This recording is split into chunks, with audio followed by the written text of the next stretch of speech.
Right now, there's a decent chance you're paying around $30 a month to make images that a free tool would make just as well for the work you actually do.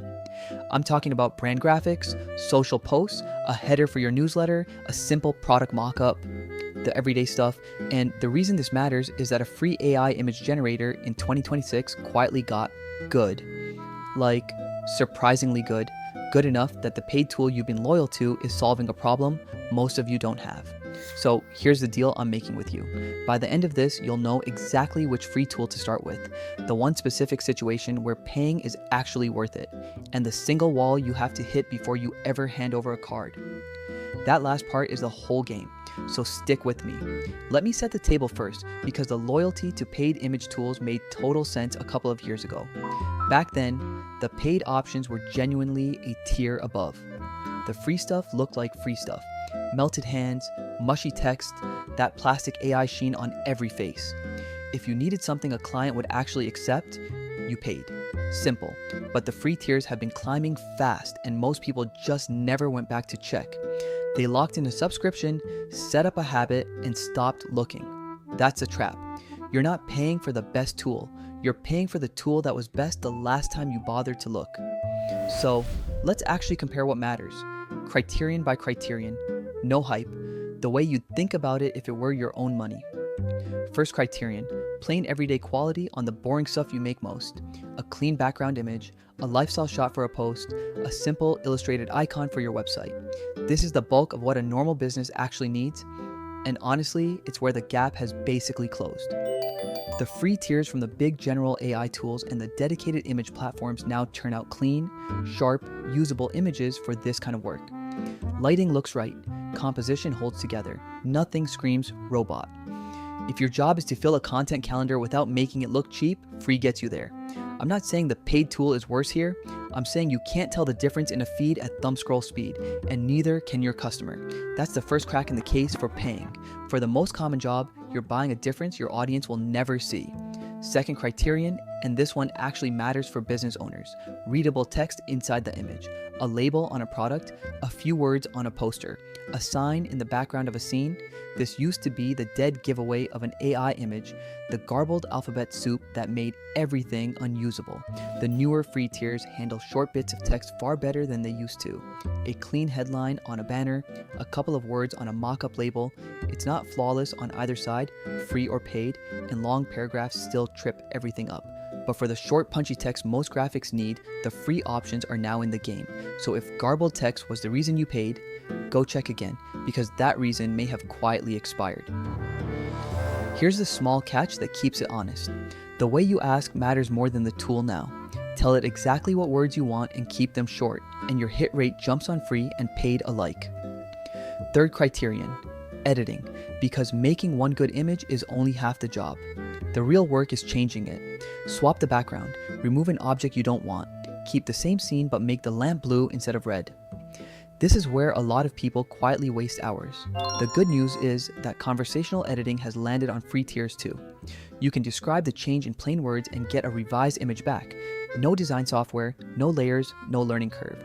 For a small business owner who just needs the blue mug instead of the red one, that's the whole feature you ever wanted. Now, the honest limit. Pixel perfect, surgical editing, the kind where you need one exact thing changed and absolutely everything else untouched, still favors more controlled, often paid setups. If you're doing precise commercial retouching, free editing will frustrate you. But for close enough, make it that color, free does the job.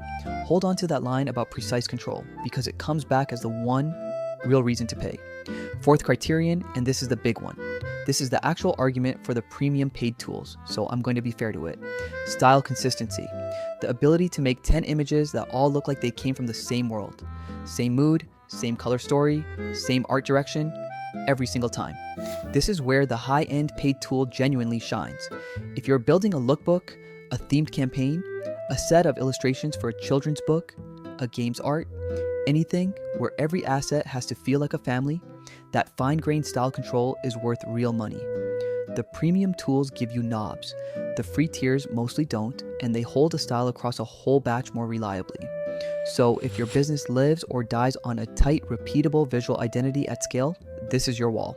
This is the named reason. but be honest with yourself about whether you actually hit it. Most owners need a good image today, not 40 perfectly matched images across a 6-month campaign. If you're in the second group, you know who you are. If you're not, you're paying for a Ferrari to drive to the mailbox. 5th criterion, the catch nobody mentions in the excited videos. Limits. A free tier is free for a reason, and the reason is a cap. Free image tools limit how much you can generate. It might be a daily allowance, a slower queue, a watermark on some outputs, or fewer high-resolution exports. These limits change constantly, so I'm not going to quote you a number that's wrong by next month. Go check the current free tier limits yourself before you build a workflow on one. That's the honest move. Here's why it still doesn't push most people to pay. If you make a handful of images a week, you will almost never bump the ceiling. The cap is built to catch heavy commercial users running hundreds of images, and that simply isn't most small businesses. So the limit is real, but for your actual volume, it's a fence way out past where you'll ever walk. 6th criterion, and please don't skip this one, because it's the part that can actually bite you. Can you legally use the image to sell something? Commercial rights. This is the one place I'll tell you flatly to do homework instead of trusting a vibe. Some free tiers grant commercial use, some restrict it, some tie full rights to a paid plan, and the terms differ from tool to tool and they get updated. Before you put an AI image on a product you're selling or an ad you're running, read the current license for the exact tool and the exact tier you're on. It's 5 minutes. It's the cheapest insurance you'll ever buy. And it's a real point in favor of the paid plans for some people because paying can come with cleaner, broader commercial rights and fewer question marks. If your whole business is selling images themselves, that clarity alone might be worth the subscription. For everyone else, the free terms are usually plenty. You just have to actually read them. 7th criterion. How hard is it to actually use because the best tool in the world is useless if you bounce off it in 10 minutes. The newer free tools lean conversational. You type what you want in normal English like you're texting a designer and it makes it. That's it. For a non-technical owner, that's a gift because the older premium workflows often expect you to learn parameters, special commands, and a community's worth of jargon to get the most out of them. Now, the flip of that. The complexity in the paid tools isn't pointless. Those knobs are exactly what gives a power user the fine control we talked about. So, the learning curve is a fair trade if you need that control, and pure friction if you don't. For most of you, plain English and instant beats, powerful but fiddly every single day. 8th criterion, speed in the real flow of a workday. Not benchmark speed, the speed that actually matters, which is how fast you go from I need an image for this post to done, it's on the calendar. When the tool lives right inside a chat you're already using or in a browser tab you keep open anyway.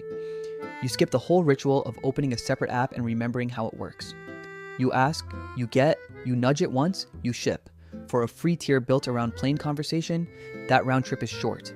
And short round trips are what actually save you time across a week far more than any single image being marginally prettier. So let's add it all up, because now we've actually got a real scoreboard instead of a vibe. On everyday quality, text, simple editing, ease of use, and speed, the free tiers are right there and often friendlier. On style consistency at scale and the cleanest commercial rights situation, the premium paid tool still earns its keep for a narrow group. Usage limits are real but rarely hit by normal volume. That's the objective picture, laid out flat. But a table doesn't run a business.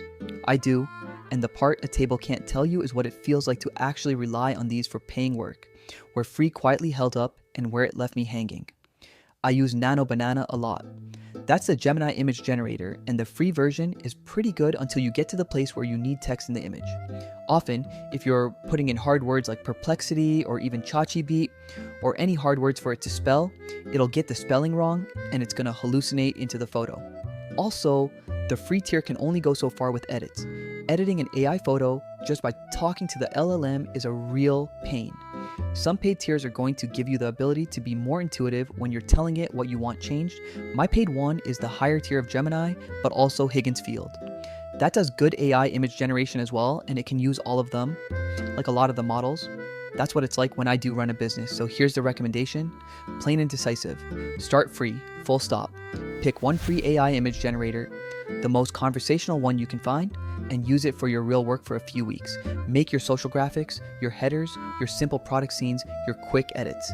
Push it on actual jobs, not test prompts. And here's the rule that protects your wallet. Don't pay until you can finish this sentence out loud. I need to pay because the free tool can't do this exact thing. If that blank is, I need 10 images that all match perfectly for a campaign, pay. That's a real wall.